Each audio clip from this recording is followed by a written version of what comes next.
Hey friends, welcome back. Just waiting for the system to let me know that we are live. We're almost there.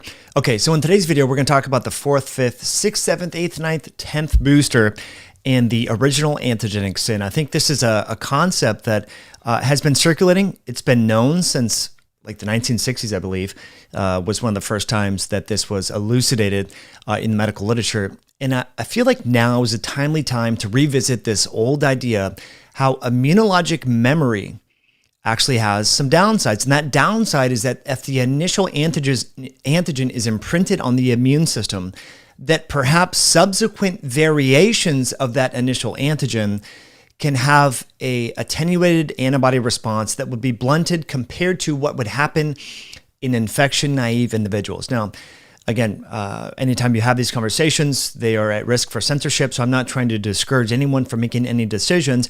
But what I am trying to suggest here is that, especially if we're considering 4th, 5th, 6th potentially boosters. I mean, there are some articles talking about like maybe it never ends. I'm making this video for children. Okay, adults do whatever you want, but what we've seen happen here over the course of the past several years is that anytime there is a new option, it becomes mandated by schools, by universities, and it gets imposed upon young individuals who have their entire life to live. Now, here's the situation. If you have a new variant that happens to be more virulent, okay, now historically that hasn't yet really happened for this particular pathogen and many other pathogens, but what is the unintended harms then of giving individuals multiple boosters that are already at low risk to begin with, without any consideration for this idea here of this original antigenic sin? And I want to define and dive into that. First, I just want to make sure that we're live here. And we have friends coming on with us, which is great. Thank you for being here live. As always, if you're here live, thank you for that like button. Thank you for leaving a comment in the chat. Just let me know if you can hear me okay. I'm going to check in. And we are going on. All right, so here we go. So let's talk about this idea of the original antigenic sin. Let me just open up this screen here. Okay, so this is a letter to the editor, by the way. This is not just me talking about this.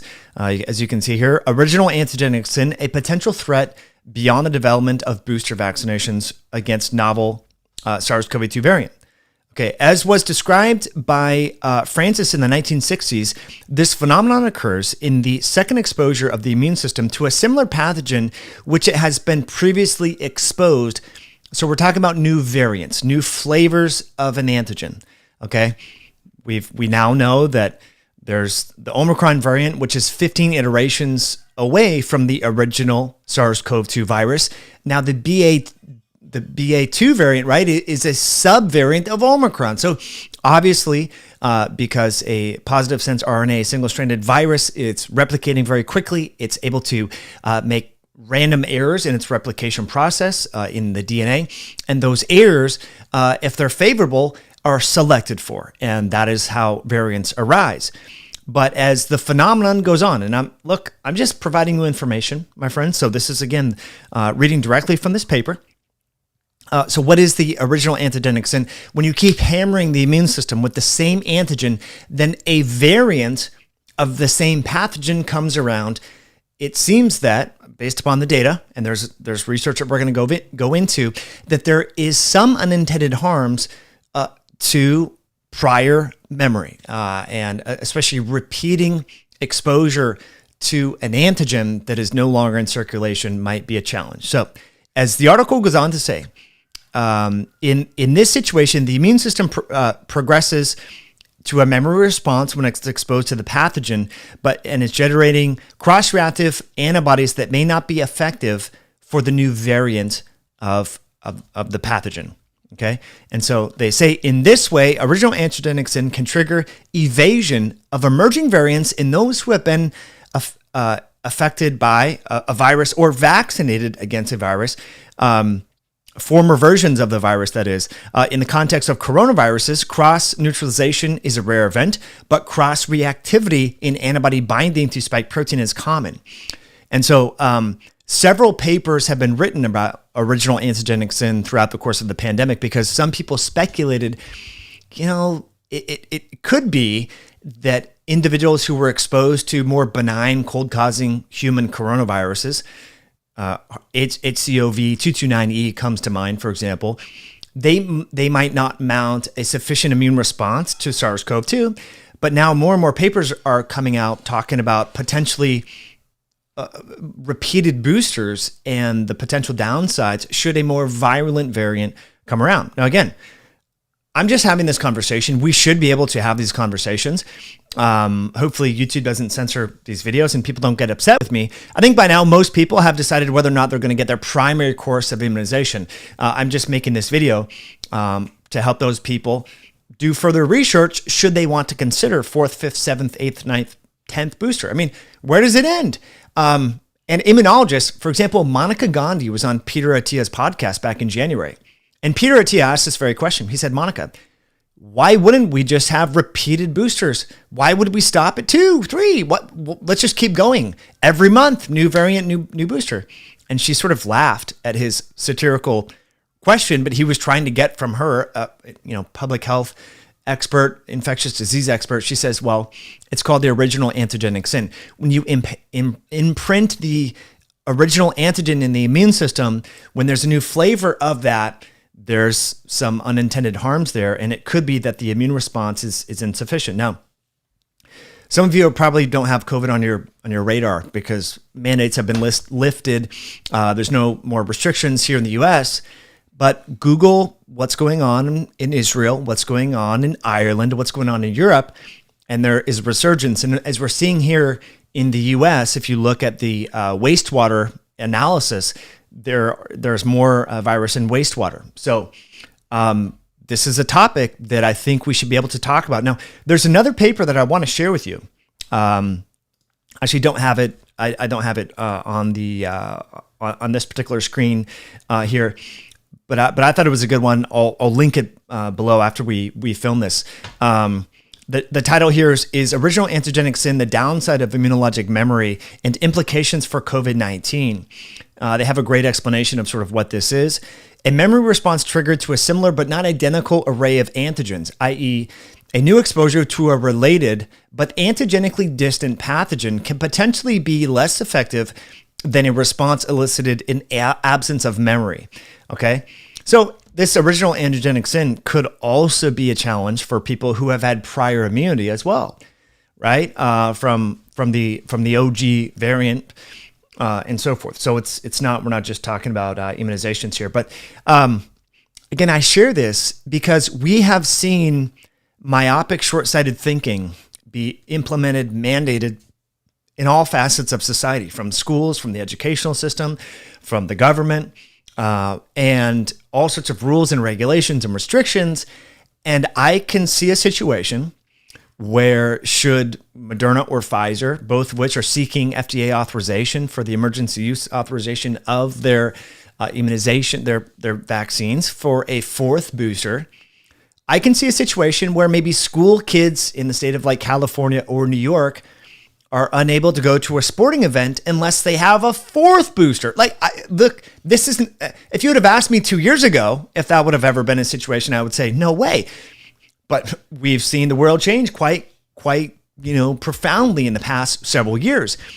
So you have to ask yourself, well, a 18-year-old child is going to be exposed to SARS-CoV-2 for years, 60, 70 years in some situations. So what are the unintended harms of repeatedly showing and presenting the immune system this version of the spike protein via the mRNA that's not even in circulation anymore? I think we're at a point where maybe it's not so politically charged and ripe for censorship that we could be asking these questions. I think it's safe that we can ask these questions. Hopefully the internet platforms allow us to constructively have these conversations. I'm not sure if we're there yet, but that's why I'm presenting this information with you. So what I'm going to do is I'll link some of these over on my website. It's not an anti anything. It's not a pro anything. It's just like, hey, this is data that's out there. Of course, the mainstream networks are not going to be talking about it, but I think it's apropos. I think it's timely. I think it's something that we should be considering. So what I would like to do is get to your questions. As always, my friends, if you're here right now, hit that like button. Just let me know that you are here. And let's go on. This concept of original antigenic sin was sort of new to me. I haven't dove into that, but I think it's pretty interesting. DM says your JAMA link is to a cholesterol study. Oh yeah, that cholesterol study was actually last week. I need to update this. I'm sorry. I will update the description afterwards. Sarah Fisher says this is the definition of insanity. Yeah, it is. Don't say the C word. You haven't said the C word yet. And again, my friends, if you decide you want to get a 7th booster, like, dude, it's all good. You do you. That's fine. Again, I make this content because I have seen, unfortunately, all of these things been forced upon people, especially low-risk people. And I think when there's risk, there should be choice. And that's why we're having these conversations. Joseph Jones says he's going for booster 87. Totally reasonable booster, or Joseph Jones. Okay, Psycho We Social says, are you vaxxed? I am not vaccinated. I'm an unvaccinated, unboosted male who lives with brown hair. I'm wearing a black shirt as well. Let's see. Did you all know that Hillary Clinton got one of those rare breakthrough cases today?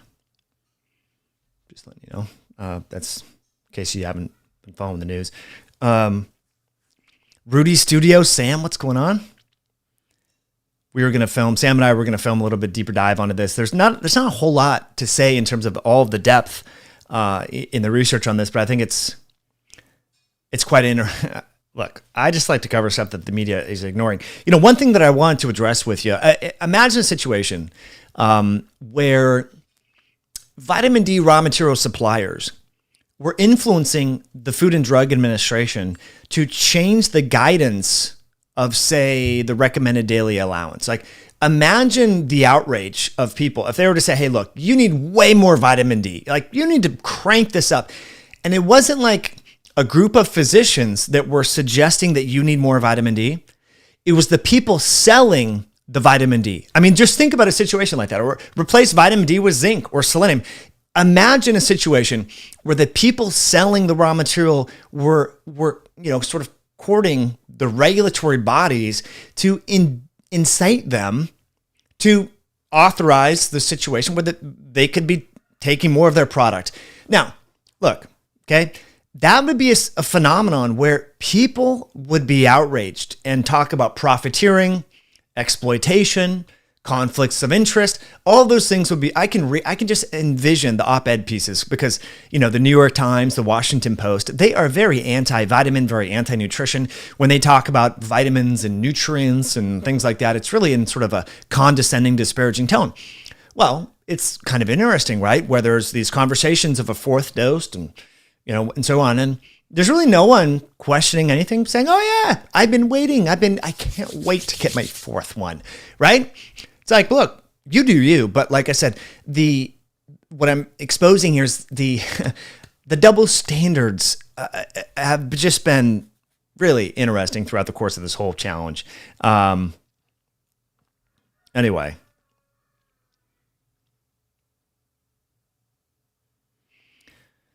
Another thing that I wanted to say here. So Psycho We Social. Yes, so there's questions coming in. If you're watching the replay, you may not be able to see these, but Marilyn, by the way, I'm going to email you about some stuff here.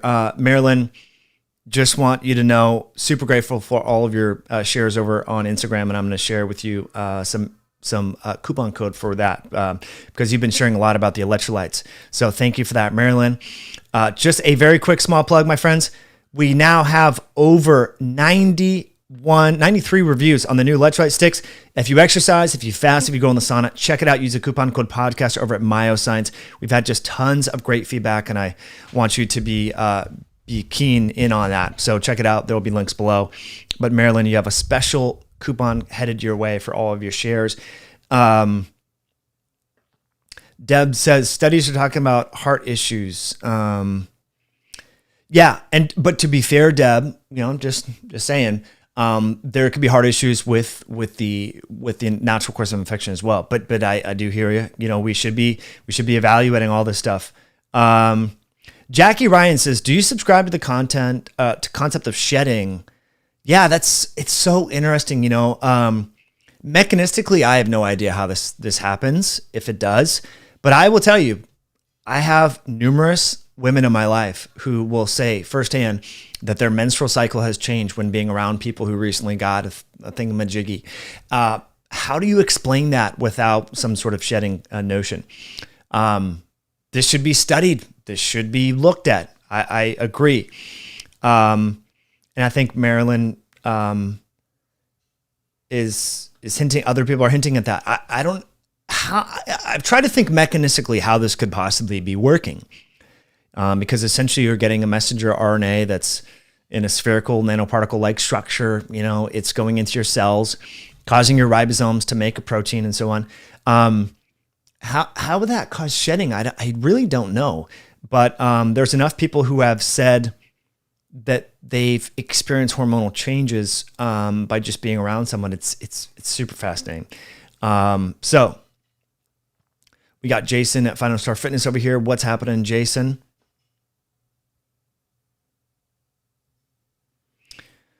What else do we see here? Another question here, Mike. Have you gotten COVID? Yeah, I did a whole video on it in December of 2020. I got COVID, and as I mentioned, not having any of the thingamajiggies. I did get exposed to a lot of people who had Omicron, and I never got symptoms. I didn't bother to test and all that sort of stuff. But yeah, so it's a definitely interesting situation.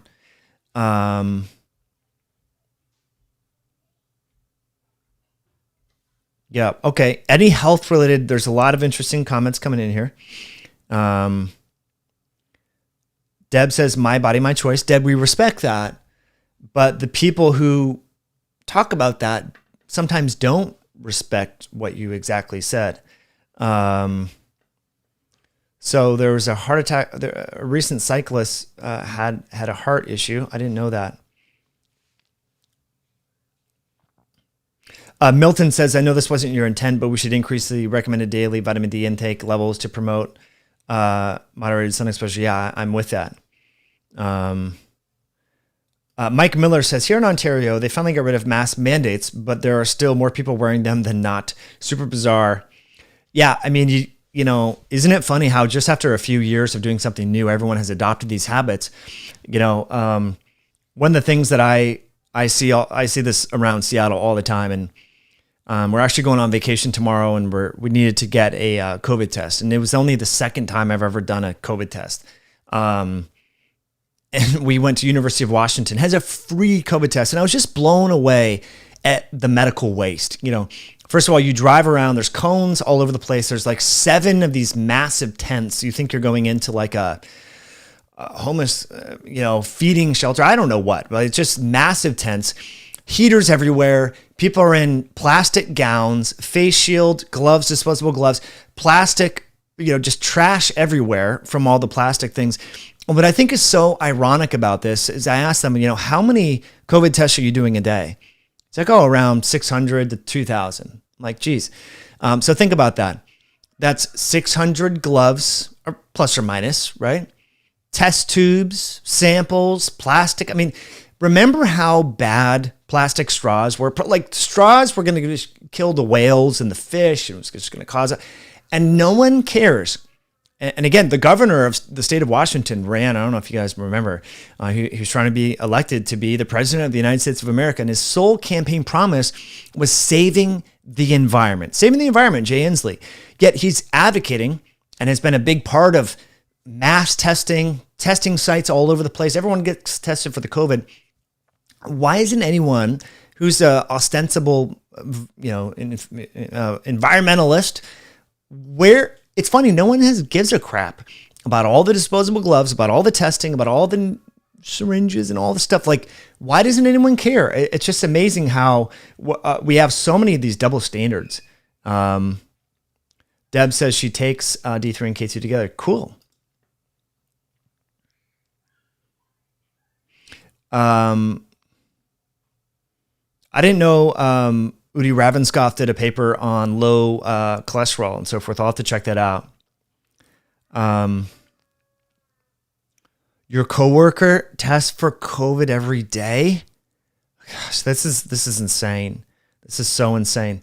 Like where we, there was an interesting paper. I'll have to do another video on this, and this has to do with the fact that the COVID, the masks are actually made of microplastic, and there's these polymers of plastic. It's not just like cotton. Like these are plastic mesh, and these plastic mesh masks, they can off-gas microplastic that build up in your body. It's funny. A lot of people that you see that are still wearing masks are, again, they care about the environment, care about their health. But there was a study talking about, well, these plastic polymers that comprise the masks, they off-gas. And that could lead to buildup of persistent organic pollutants and metals. And it's just insane to me that no one seems to really care about this. Anyway, it's absolutely crazy. So I'll check out this the cyclist who got into trouble. Anyway, my friends, it's crazy. So that's why I wanted to share this video with all of you guys, and do some more research on this OAS, original antigenic sin. I think we should just be aware of this. I mean, I would love to see mainstream media outlets. They've ignored the unintended harms of all the things that we've done as a society for the past 2 years. So it'd be nice if maybe they would, talk about the potential ability of this original antigenic sin to be a problem. Especially, look, I can see if you're 80 years old, and stuff like that. But if we're talking about mandating that college kids get a fourth one, I mean, my goodness. Anyway, my friends, what do you think about this? Let me know in the comments. I will update the literature here so that you have access to some of these articles and things like that. So, yeah, these masks. One thing that I was reading, just in case you have to go on a flight and wear a mask, the more used face masks might off-gas more microplastic and chemicals. So I used to have this perception like, well, I've worn this mask a lot. I probably like shedded some of the chemicals, but as you wear it more, the microplastics and the fiber of the mesh of the mask can actually come off more. So if you have to wear one, instead of pulling one out of your pocket that you've used a million times, I'm just now, if I have to wear, like if a grocery store, like an antique shop, the lady's elderly or whatever, says, hey, we still make people wear the mask. It's like, okay, fine, whatever. I'd rather wear the new one, as crazy as that sounds, because the study actually found that the used masks are leaching more of these chemicals than the new ones, which blew me away because I was thinking it was the exact opposite. I thought whatever was on there from manufacturing would shed. But anyway, I'll have to share that data with you, but it's crazy, friends. So that's it. Thanks as always for tuning in. Go back and rewatch this if you want to learn more about the original antigenic sin. But essentially, we were talking about how that when you're exposed to an antigen, if there's new subtle variations of that antigen, that prior exposure to the antigen might render the adaptive immune response to be suboptimal and potentially lower than the original immune response should you had not been exposed to the antigen in the first place. So I'll link some of that information there. So as always, friends, thank you for tuning in. Thank you for that like button. Thank you for subscribing, and we'll catch you in a future episode down the road. I'm just going to check to make sure that we're still good. Alrighty. We'll catch you all soon. Bye now.